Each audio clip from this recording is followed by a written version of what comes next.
नमस्कार मित्रांनो, नवरात्रीच्या तुम्हाला तिसऱ्या दिवसाच्या खूप खूप शुभेच्छा.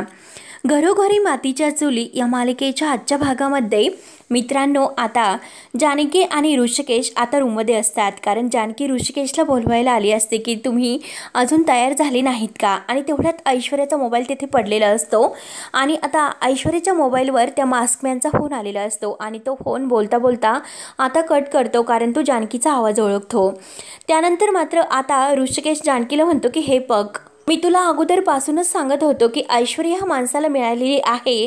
मग तू एक काम कर, या माणसाचे काही मेसेज ऐश्वर्याच्या मोबाईलवर नक्की आलेले असतील, ते मेसेज तू एकदा चेक कर. तेव्हा आता जानकी ते मेसेज सर्व चेक करते, परंतु तेथे मात्र जानकीला आता त्या माणसाचे मेसेज न सापडता आई या जगात नाही हा मेसेज त्या ऐश्वर्याच्या मोबाईलवर तिला सापडतो. तेव्हा मात्र तो मेसेज ऐकल्यानंतर जानकी आणि ऋषिकेश या दोघांना धक्का बसतो. जानकी तर ऋषिकेशला ते मेसेजबद्दल सांगते की आई या जगात नाही म्हणून. त्यानंतर आता ऐश्वर्या रूममध्ये येते तर तेथे तिचा मोबाईल नसतो. ती आता मोबाईल शोधत असते की माझा फोन कुठे गेला असेल. आजी मात्र आता रूममध्ये अगदी तयार होत असते. तेव्हा मात्र आता ऐश्वर्या ही मोबाईल शोधत शोधत आजीला म्हणते की आजी, लग्न माझं आहे, तुमचं नाही आणि किती नटतात ओ तुम्ही. तेव्हा मात्र आता आजी रागानेच म्हणते की काय ग, काय शोधतेस, काय इतकं वावसटल्यासारखं करतेस. ऐश्वर्या वैतागून म्हणते की आजी, मी माझा फोन शोधते, फोन मला नाही सापडत. तेव्हा आता आजी म्हणते की अगं काय, फोन सापडत नाही, मग आठव ना कुठे ठेवलास तू. तेव्हा आता ऐश्वर्या आता विचार करते आणि मग अगोदर ती कुठे गेली होती. तेव्हा ती साडी शोधण्यासाठी आता जानकी आणि ह्या अवंतिकाकडे रूममध्ये गेली होती आणि तेथे आता जानकीचं कपाट उचकायला जेव्हा ती जाते तर तेथे मात्र आता ऐश्वर्याने मोबाईल तेथे त्या बेडवर ठेवलेला असतो. हे आता ऐश्वर्याला आठवते. आता लगेच घाईने मात्र आता ऐश्वर्या म्हणते की आजी, मगाशी मी जानकीच्या रूममध्ये गेले होते ना, तेव्हा तेथे मी फोन ठेवला हे मला आठवले. घाईने आता ऐश्वर्या तेथे जानकी आणि ऋषिकेशकडे रूममध्ये येते आणि जानकीच्या हातातील तो ऐश्वर्याचा मोबाईल घेते. तेव्हा मात्र आता ऐश्वर्या रागाने तिला म्हणते की काय ग, दुसऱ्यांच्या मोबाईलला हात लावण्याची लाज कशी वाटत नाही ग तुला. जानकी आणि ऋषिकेश एकमेकांकडे बघतात तर जानकी म्हणते की अगं, तुझ्यासारख्या निर्लज्ज बाईने तर हा प्रश्न करूच नाही. त्यावर आता ऐश्वर्या रागाने म्हणते की ए बाई, हे बघ, मला तुझं लेक्चर नाही ऐकायचं, कळाले ना तुला. आणि हे बघा ऋषिकेश, अहो काय हे, तुम्ही काय इथे उभे आहात, जा बरं लवकर, पटकन तयार व्हा, एकतर गुरुजी आपल्याला खाली बोलावतात, चला बरं लवकर. तेव्हा आता ऋषिकेश जानकीकडे बघत असतो आणि ऐश्वर्याला म्हणतो की तू पुढे हो, मी आलोच. तेव्हा आता लगेच ऐश्वर्या म्हणते की हो, मी तुमची वाट बघते ऋषिकेश. आणि ऋषिकेशकडे बघून अगदी खुशून ती हसते आणि परत तिथून जायला निघलेली असताना परत मागे वळून ती जानकीला म्हणते की बाय द वे जानकी, कितीही आदळापट कर किंवा उड्या मार, त्यावेळेस मात्र तू नक्की हरणार आहे, कारण ही ऐश्वर्या आत जिंकणार आहे. तर तेव्हा आता जानकी सुद्धा ऐश्वर्याच्या धमक्यांना घाबरणारी नसते. ती म्हणते की बघूयात की वेळ आल्यानंतर कोण हरते आणि कोण जिंकते ते. तेव्हा मात्र आता ऐश्वर्या हसते आणि म्हणते की सुंब जळाला परंतु पीळ मात्र काही गेला नाही. तेव्हा आता ऋषिकेश हा ऐश्वर्याकडे रागाने बघत असतो, परंतु ऐश्वर्या म्हणते की ऋषिकेश, अहो जा ना, तुम्ही का उभे आहात, तुम्ही तयार व्हा, एकतर खाली सर्वजण वाट बघतात तुमची सुद्धा आणि या क्षणाची सुद्धा, असे आता जानकीकडे बघत ती बोलत असते. तेव्हा मात्र आता लगेच ऐश्वर्या ऋषिकेशला म्हणते की लवकर या, असे बोलून हसतच आता बाहेर निघून जाते. तेव्हा ऋषिकेशला फार आता राग येतो. ऋषिकेश जानकीला म्हणतो की जानकी, आता वेळ आलेली आहे, तिने जे काही पाप केलेलं आहे त्याची परतफेड करण्याची वेळ मात्र आता आलेली आहे. तर आणि हे बघ जानकी, ते तर मी करणारच आहे. तर जानकी म्हणते की हो. जानकी सुद्धा आता या ऐश्वर्याच्या पापाला खूप कंटाळलेली असते. म्हणून आता ऐश्वर्याची जिरवण्यासाठी आता ऋषिकेश आता सौमित्रला फोन करतो आणि सौमित्रला म्हणतो, मी तुला जे काही सांगतो ना तेच ऐक. म्हणून आता सारंगला या लग्नामध्ये घेऊन येण्याचा प्लॅन यांचा हा ठरलेला असतो. ऋषिकेश पुढे कसा प्लॅन करायचा त्याबद्दल सौमित्रला सगळं काही फोनवर समजावतो. तेव्हा मात्र आता सौमित्र फोन ठेवतो. सौमित्र आता सारंगकडेच आलेला असतो. तो सारंगला म्हणतो की चल सारंग, आता ऐश्वर्याची वरात काढण्याची वेळ आलेली आहे. तर त्यानंतर मात्र आता बाहेर सर्व काही लग्नाची तयारी झालेली असते. आता ढोल ताशे या चौघडे आता वाजत असतात आणि सनईंच्या चालावर आता ऐश्वर्या तर खूप खुश असते. आता मात्र ती गुरुजींना खुणावते. गुरुजींना म्हणते की त्या आईला त्यांच्या ऋषिकेश मुलाला बोलवायला सांगा. तर आता गुरुजी म्हणतात की चला, तर आता मुहूर्त टळायला नको, मुहूर्ताची वेळ झालेली आहे, नवऱ्या मुलाला लवकरात लवकर बोलावून घेऊन या. ऐश्वर्या खूप खुश होऊन आता सुमित्राकडे बघून हसत असते आणि तेवढ्यात जानकी ही ऋषिकेशला तयार करून खाली घेऊन येत असते. त्यानंतर आता जानकी ऋषिकेशचा हात धरून ती आता सोडते. जानकीला खूप वाईट वाटत असतं, परंतु ऋषिकेश पुन्हा जानकीचा हात धरतो आणि तिला अगदी निश्चिंत राहायला सांगतो असे तो खुणावतो। त्यानंतर आता जानकी ही ऋषिकेशला घेऊन तेथे ऐश्वर्याजवळ बसायला घेऊन येते। तेव्हा आता ऋषिकेश ऐश्वर्याजवळ बसतो। त्यानंतर मात्र आता जानकी ऋषिकेशकडे पाहत असते। ऋषिकेश रागाने ऐश्वर्याकडे बघतो। ऐश्वर्या मात्र आता जानकीकडे बघून हसत असते। तर गुरुजी म्हणतात की चला तर आता नवऱ्या मुलाला मंडोळ्या बांधून घ्या। तर ऐश्वर्या लगेच जानकीला खुणावते आणि गुरुजी आता जे काही ताट आहे तर ते जानकीकडे देतात आणि त्या मंडोळ्या बांधायला। तेव्हा आता जानकी खाली वागते मंडोळ्या घेण्यासाठी, तर ऋषिकेश तिच्याकडे एकटक बघत असतो। तेव्हा आता जानकी मंडोळ्या बांधायला घेते आणि त्या मंडोळ्याकडे बघत असते आणि परत ती ऋषिकेशच्या कपाळी आता त्या मंडोळ्या बांधते। तेव्हा आता अवंतिका आणि सौमित्र यांना सुद्धा ह्या ऐश्वर्याचा खूप राग येतो।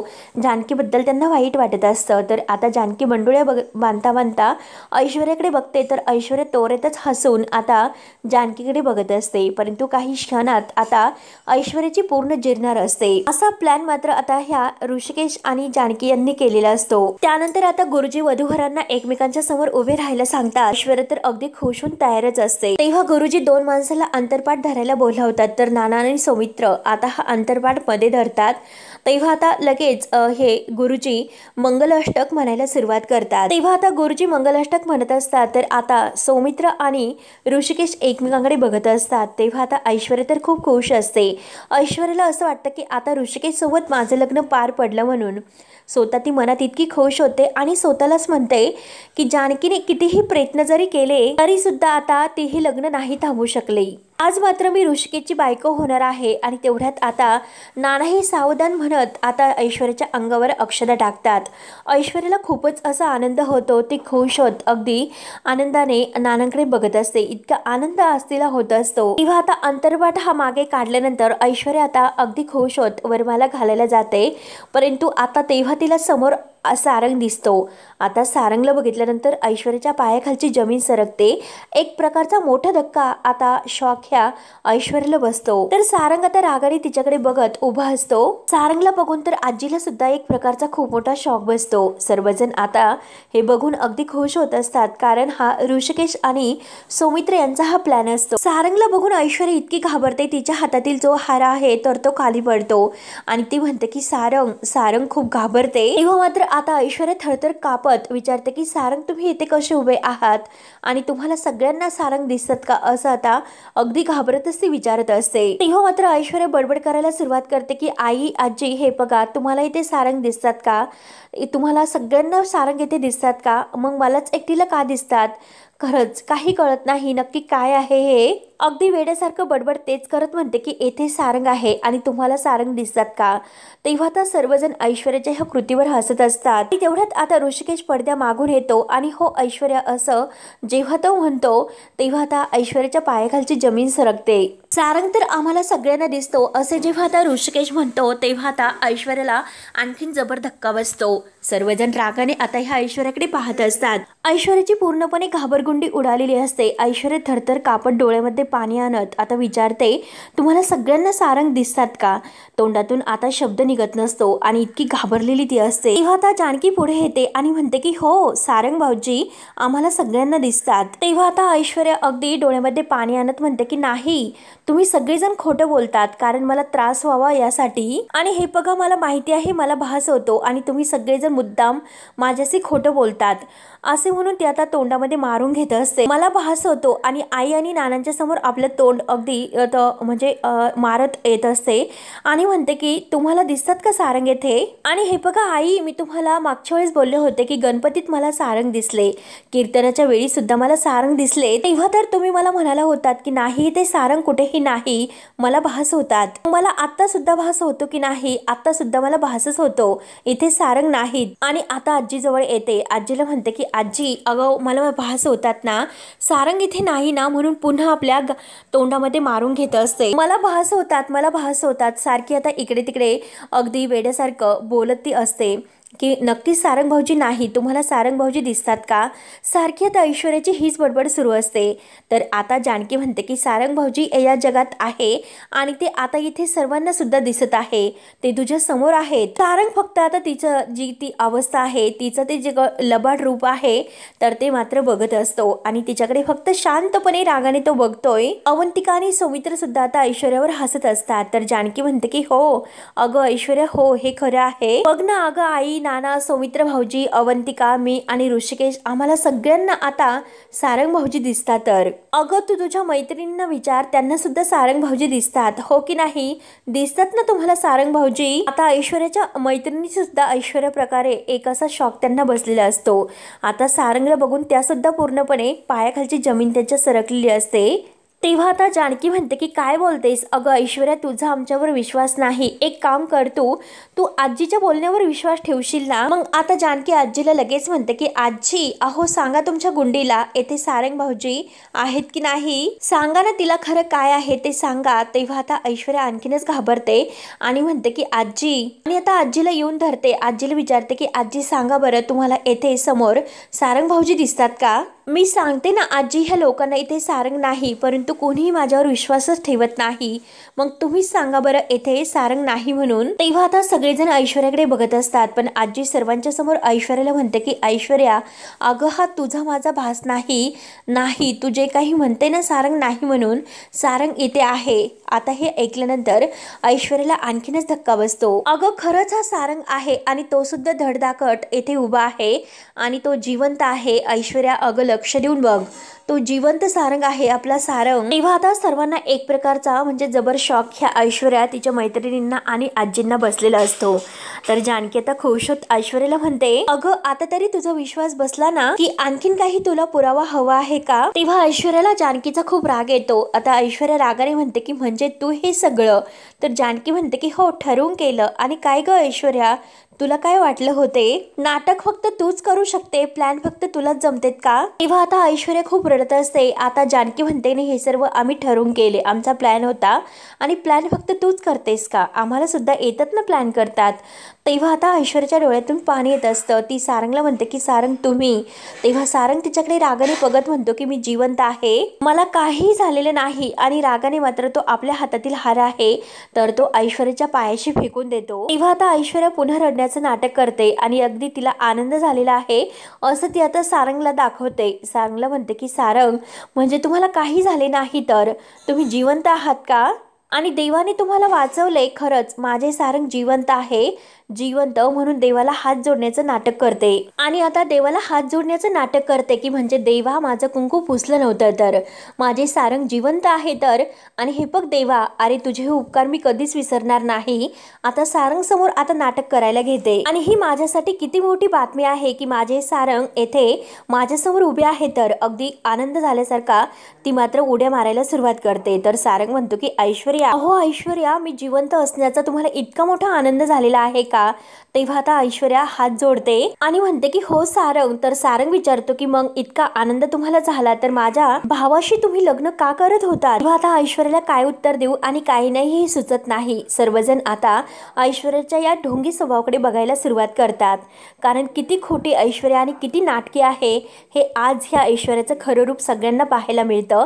आणि सर्वजण रागाने मात्र आता ऐश्वर्याकडे बघत असतात. आता सारंगने विचारलेल्या प्रश्नाला नक्की काय उत्तर द्यायचं आहे हे मात्र आता ऐश्वर्याला काही सुचत नाही. तेव्हा आता तरी सुद्धा नाटक करायचं काही कमी नसते. ती म्हणते की सारंग हे बघा, तुम्ही चुकीचा अर्थ काढू नका हो, आणि प्लीज सारंग तुम्ही असा काहीही विचार करू नका हो. तुम्ही जेव्हापासून मला कायमचं सोडून गेलात तेव्हापासून खरंच मी सारंग खूप ट्रेसमध्ये राहायचे, मला खरंच काही कळत नव्हतं. सतत मला हेच वाटायचे की आपल्या बाळाचं काय होईल, आणि मी आपल्या बाळाचाच विचार करत होते की आपल्या बाळाच्या डोक्यावर आपल्या हक्काचं छप्पर असावं, तुमच्यासारखीच माया लावणारी बाबा नावाची व्यक्ती असावी. म्हणून हे बघा सारंग, हे लग्नाचा निर्णय मी घेतलेला आहे केवळ आपल्या बाळासाठी. ऐश्वर्या म्हणते की हे बघा सारंग, अहो माझा हेतू खूप प्रामाणिक होता, माझं मन निर्मळ होते आणि खरंच मी अगदी आपल्या बाळासाठी हे सर्व करायला तयार झाले होते. त्यावर आता सारंग हे सर्व ऐकून म्हणतो की काय ऐश्वर्या, काय सांगतात तुम्ही? तेव्हा ऐश्वर्या म्हणते की हो ना सारंग, अहो हे बघा, जेव्हा तुम्ही आम्हाला सोडून गेला होता तेव्हा मात्र बाळाच्या विचाराने मी पूर्णपणे अगदी खचून गेले होते. नक्की काय करू आणि काय नाही हे सगळं काही मला सुचत नव्हते. सतत माझ्या डोक्यामध्ये खूप असे विचार यायचे, कारण या घरामध्ये आता आपल्या बाळाला हे सर्व लोक जीव लावतील का, त्याला माया देतील का, असे सतत काही ना काही विचार माझ्या डोक्यामध्ये येत होते. कारण तुम्ही तर माझ्या सोबत नव्हतात, मग एकटी मी बाळाचा सांभाळ कशी करणार होते. आणि त्यामुळे आता हा सर्व विचार करता करता हा विचार माझ्या डोक्यामध्ये आला होता. म्हणून मी ठरवले होते की आपण जगाच्या विरोधात जायचे आणि आपल्या बाळासाठी हे जे कठोर पाऊल आहे तर ते उचलायचं म्हणजे उचलायचेच. आता ऐश्वर्या पूर्णपणे खोटं सारंगला सांगण्याचा प्रयत्न करायला सुरुवात करते. पण ढोंगी ऐश्वर्याचं रूप मात्र सगळ्यांनी ओळखून बसलेले असते, सारंगने सुद्धा. परंतु सारंग, हे बघा मला कळते, ह्या सर्व लग्नाचा घाट बघून तुम्हाला खूप वाईट वाटले असेल, त्याबद्दल खरंच सारंग मी तुमची माफी मागते, सॉरी, खरंच मला माफ करा. आणि हे बघा सारंग, तुम्ही प्लीज माझ्यावर विश्वास ठेवा, कारण तुम्ही सोडून अगदी दुसरं कोणीही माझ्या आयुष्यामध्ये नव्हते आणि मी फक्त आणि फक्त तुमच्यावर प्रेम करत होते. माझ्या मनात फक्त तुम्हीच होतात. मी तुमची शपथ घेऊन सांगते की सारंग, माझं तुमच्यावर खूप प्रेम आहे, प्रेम.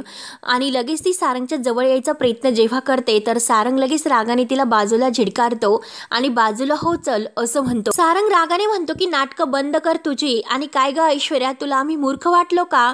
तेव्हा आता ऐश्वर्याचा पूर्णपणे माथा हलतो. आता सारंग सुद्धा तिकडून गेलेला आहे हे ऐश्वर्याच्या लक्षात येते. सर्वजण आता सारंग ऐश्वर्यावर ओरडला म्हणून सर्वांना एक प्रकारचा आनंद तर होतोच, कारण आज तिला तिच्या पापाची शिक्षा मिळणार आहे, ते पण जानकी तिला स्वतः शिक्षा देणार आहे. आता मात्र हे सर्व जण अगदी खुश असतात. सारंग म्हणतो की हे बघ ऐश्वर्या, तू माझी खोटी शपथ घेऊ नको, कारण तुझा हा ढोंगी चेहरा आहे ना, खरा चेहरा, तो पूर्णपणे माझ्या समोर आलेला आहे. अगं ऐश्वर्या, मला चांगलंच कळालेलं आहे की तुझं माझ्यावर किती प्रेम होतं. तेव्हा आता ऐश्वर्या लगेच सारंगच्या अंगावर यायला सुरुवात करते आणि म्हणते की हे बघा, समजून घ्या. सारंग 2 पाऊल मागे जातो आणि म्हणतो की अगं, तू कधीही माझ्यावर प्रेम तर केलेच नव्हते, मला पूर्ण माहिती आहे की तुझं माझ्यावर किती प्रेम आहे ते. अगं ऐश्वर्या, तू तर माझ्याशी प्रेमाचं नाटक करत होती. अगं, तुला तर मला तुझ्या प्रेमाच्या अगदी जाळ्यामध्ये अडकून तुला तर माझं घर तोडायचं होतं, यासाठी तू हे सर्व केलेत. माझ्या या घरातील माणसांना तुला त्रास द्यायचा होता, त्यांना छळायचं होतं, म्हणून ऐश्वर्या तू फक्त आणि फक्त माझा वापर करून घेतला. अगं ऐश्वर्या, तू किती नीच आणि कोणत्या थराला जाऊ शकते, इतकी नालायक बाई तू आहेस. अगं, तू तर माझ्याच घरच्यांच्या विरोधात मला उभं केलं आणि माझ्या प्रेमाचा तू फायदा घेतला. त्यावर आता ऐश्वर्याच्या डोळ्यामध्ये पाणी असते आणि ती म्हणते की सारंग, तुमचा नक्की काहीतरी गैरसमज होतोय. सारंग रागाने विचारतो की काय म्हणालात तुम्ही आता? सारंग म्हणतो की गैरसमज होतो नाही ऐश्वर्या, अहो गैरसमज झाला होता माझा. अगं, म्हणून तर मी आंधळेपणामुळे अगदी स्वतःवर विश्वास न ठेवता अगदी तुझ्यासारख्या घाणेरड्या बाईच्या प्रेमात मी पडलो होतो. त्यामुळे एक गोष्ट लक्षात ठेव ऐश्वर्या, तू जी काही माझ्या डोळ्यावर खोट्या प्रेमाची पट्टी बांधली होती, ती पट्टी मी काढून फेकून दिलेली आहे, हे लक्षात घे. अगं गैरसमज तर माझा त्या क्षणी दूर झाला की ज्या क्षणी तू माझ्याशी खोटं बोलली होती, कारण तू माझ्या बाळाची खोटी आई होणार होती, तर आपल्याला बाळ सुद्धा होणार नाही तरी सुद्धा तू मला खोटं सांगितलं होतं. आता हे सारंगने म्हटल्यानंतर ऐश्वर्याच्या पूर्णपणे पायाखालची जमीन सरकते. तेव्हा आता ऐश्वर्या आता रडत असते. ऐश्वर्या लगेच सारंगला म्हणते की नाही हो, ही लोक आहेत ना, ती लोक तुमच्याशी खोटं बोलतात. तेव्हा आता सारंग म्हणतो की कोणीही खोटं नाही बोलत, आणि ऐश्वर्या, मी माझ्या कानांनी ऐकलेलं आहे. तर तेव्हा तुम्ही तुमच्या मैत्रिणीसोबत हॉटेलमध्ये पार्टी करायला गेला होतात आणि तेथे मात्र तुम्ही जे काही बोलत होता ते सर्व मी माझ्या कानांनी ऐकलं. या तुझ्या मैत्रिणी आहे ना, त्या मैत्रिणीसोबत तू दारू ढोसत होती, तेव्हा मी सर्व ऐकलेत. तेव्हा मात्र आता ऐश्वर्याला ते सर्व आठवते आणि आता ऐश्वर्याच्या पायाखालची जमीनच सरकते. सारंग तर खूप भडकलेला असतो. सारंग म्हणतो की ऐश्वर्या, अगं तू तर स्वतःच्या तोंडाने कबुली दिलीस आणि आता त्याच्या मैत्रिणींकडे बोट दाखवत म्हणतो की ह्या तुझ्या फालतू मैत्रिणी आहेत ना, माझ्यावर अगदी खिदीखिदी हसत होत्यात. त्यामुळे ऐश्वर्या, एक गोष्ट लक्षात ठेव, तू माझ्या प्रेमाची, माझ्या भावनांची आणि माझ्या आपलेपणाची कशाचीही किंमत नाही ठेवलीस. अगं, तू तर 4 चौघात माझे टिंगल उडवलीस, माझी थट्टा केली, आणि का वागलीस तू ऐश्वर्या माझ्याशी? असं बोल ना, का तू मला शिक्षा दिलीस? अगं, तुझ्याशी मी निस्वार्थी प्रेम केलं म्हणून तू मला इतकी मोठी शिक्षा दिलीस का? अगं, आम्ही तर तुझ्या लायकीचं नव्हतो, मग तू का माझ्याशी लग्न केलंस ग? अगं, तू तर माझ्याशी लग्न केले हे सुद्धा खोटं वागूनच आणि माझ्याशी माझ्याशी खोटं बोलली की तुझं माझ्यावर प्रेम आहे म्हणूनच तू माझ्याशी लग्न केले, असे सुद्धा तू माझ्याशी किती खोटं बोलत आली आणि मी तर तुझ्या प्रेमामध्ये गुंतत गेलो. आणि हे बघ ऐश्वर्या, अगं तुझ्यासारखी ही जी काही प्रेमाचा सौदा करणारी माणसं असतात ना, त्यामुळे लोकांचा प्रेमावरचा विश्वास उडतो, जसा माझा उडाला. अगं मी तर तुझ्याकडून काय अपेक्षा केल्या होत्यात एक बायको म्हणून,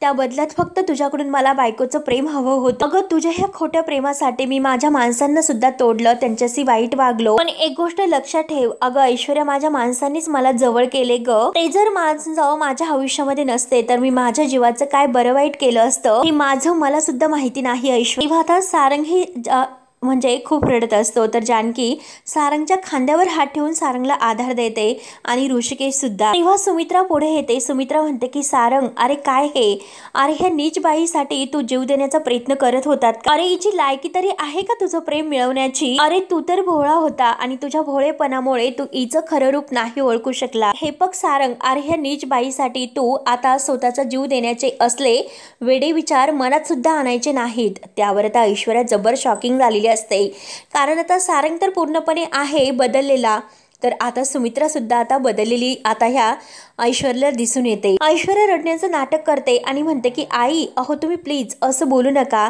माझ्याबद्दल इतका चुकीचा विचार करू नका. आणि हे बघा आई, अहो मी तुम्हाला सांगते की तुम्ही या जानकीवर विश्वास ठेवू नका हो. या जानकीने तुम्हाला घोळात घेतलेला आहे. हो मला माहिती आहे, तिने तुम्हाला घोळात घेतलेला आहे आणि आई हे सर्व जानकीच करते आणि ती जानकी सगळं काही करत आहे. तर आणि हे बघा आई, तुम्हाला सत्य माहिती नाही. तर सुमित्रा म्हणते की हो अगं मला सत्य माहिती आहे ऐश्वर्या, सगळं सत्य मला माहिती आहे, परंतु एक गोष्ट ते कळण्यासाठी मला फार उशीर झालेला होता. इतका उशीर झाला होता की माझ्या ऋषिकेशला सुद्धा मी माझ्यापासून दूर केलं होतं. माझ्या जानकीला मी वैरी ठरवले का की मी तुझ्यावर डोळे झाकून विश्वास ठेवला म्हणून ना, आणि त्याचं फळ मला काय मिळालं की ऐश्वर्या तू माझ्याशी खोटं बोलली. तर अगं आई होण्याचं प्रत्येक बाईचं एक स्वप्न असतं आणि तू तर आई होण्याचा बाजार मांडलास. जे काही तू खोटं वागलीस तर ते कशासाठी? केवळ प्रॉपर्टीसाठी.